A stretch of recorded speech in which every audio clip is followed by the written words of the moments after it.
Hi అండి. విభూది అంటే పవిత్రమైన భస్మం. విభూతి అంటేనే ఐశ్వర్యం. ఇది ప్రధానంగా శైవ సాంప్రదాయాల్లో ఉపయోగిస్తారు.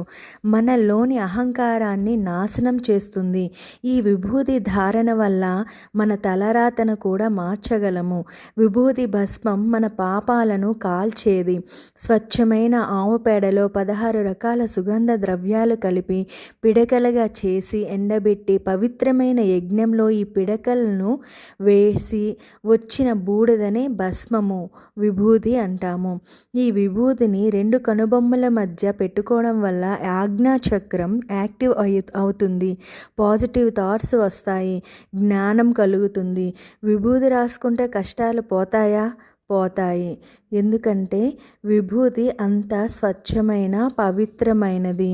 శివలింగం పైన అభిషేకం చేసిన విభూదిని ప్రతిరోజు ధారణ చేయడం వల్ల ఇంకా మంచి శుభ ఫలితాలు కలుగుతాయి.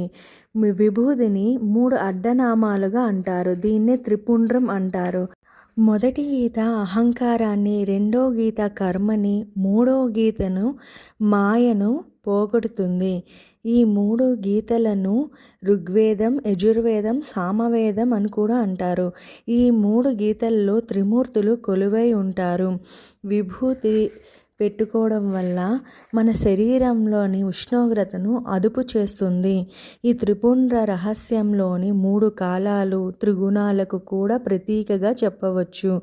మనలోని అహంకారాన్ని తొలగించి జ్ఞానం అనే సంపదను ఈ విభూతి ధారణ వల్ల కలగజేస్తుంది. Thank you. ఓం నమ శివాయ అని కామెంట్ చేయండి. Thanks for watching.